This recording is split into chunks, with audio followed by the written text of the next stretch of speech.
সময় আমরা সকালে বিহারে যাব ট্রেন দিতে, বিকালে আরো আমাদের বুদ্ধ স্নান হবে। বুদ্ধ স্নানের পরে আমরা সবাই বিহারে প্রদীপ জ্বালাইতে যাই।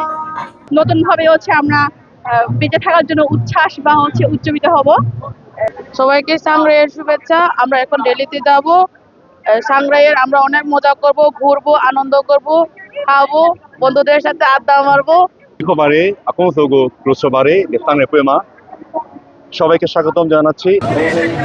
বহু বছর পরে মারমা অল ওভার হিলব্রেক মারমার সম্প্রদায় যে আছে আরও একটা প্রতিচ্ছবি আজকে আমরা বহু বছর পরেই আনুষ্ঠানিকভাবে পালন করতে যাচ্ছি। এবং সবচেয়ে বেশি বৈচিত্র্য হচ্ছে এখানে বান্দরবান হচ্ছে মিনি চিরং হিলস বলা যেতে পারে। সকল জাতির সত্তা এখানে আছে। বান্দরবান পাহাড়ে বর্ণিল আয়োজনের সাংগ্রাই শুরু, ঐতিহ্য উচ্ছ্বাসে মাতল মারমাপল্লী। মিঠুন দাস, বান্দরবান প্রতিনিধি।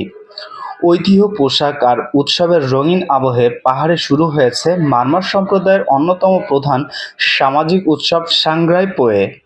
পুরাতন বছরের সব ক্লান্তি ও গ্লানি ঝেড়ে নতুন বছরকে বরণ করে নিতে এই উৎসবকে ঘিরে পাহাড় জুড়ে বিরাজ করছে উৎসব মুখর পরিবেশ। এ উপলক্ষে সোমবার 13 এপ্রিল সকালে স্থানীয় রাজার মাঠ থেকে শুরু হয় এক বর্ণিল শোভাযাত্রা। এতে প্রধান অতিথি হিসেবে উপস্থিত থেকে শোভাযাত্রা উদ্বোধন করেন 300 আসনের সংসদ সদস্য শাসিংপ্রু জেরি। শোভাযাত্রাটি শহরের প্রধান সড়ক প্রদক্ষিণ করে উৎসবের আমেজ ছড়িয়ে দেয় সর্বত্র। শোভাযাত্রায় জেলার বিভিন্ন এলাকা থেকে আগত মারমা, ত্রিপুরা, বম, খুমি, তচঙ্গা, চাকমা, ম্রো সহ 11টি ক্ষুদ্র নৃগোষ্ঠী সম্প্রদায়ের তরুণ তরুণীরা নিজস্ব ঐতিহ্যবাহী পোশাকে অংশ নেন। তাদের বর্ণিল উপস্থিতি আর নৃত্যগানে মুখর হয়ে ওঠে পুরো আয়োজন এবং আনন্দে মেতে ওঠে ক্ষুদ্র নৃগোষ্ঠী সম্প্রদায়ের তরুণ তরুণীরা।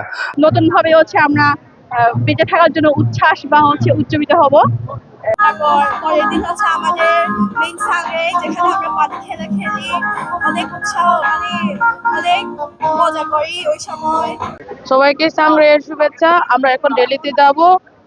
সাংগ্রাইয়ের আমরা অনেক মজা করব, ঘুরবো, আনন্দ করব।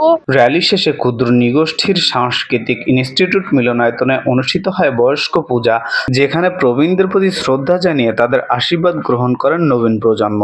এই পূজার মধ্য দিয়ে সমাজ পারস্পরিক শ্রদ্ধা, সম্প্রীতি ও মঙ্গল কামনা করা হয়। এছাড়াও বিকেলে প্রতিটি মারমা পাড়ায় পাড়ায় আয়োজন করা হয় পিঠা তৈরির উৎসব।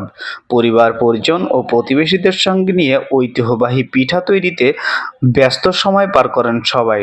উৎসবের এই অংশটি পারস্পরিক বন্ধন দৃঢ় করার পাশাপাশি সংস্কৃতির ধারাবাহিকতা বজায় রাখার একটি গুরুত্বপূর্ণ অনুষঙ্গ।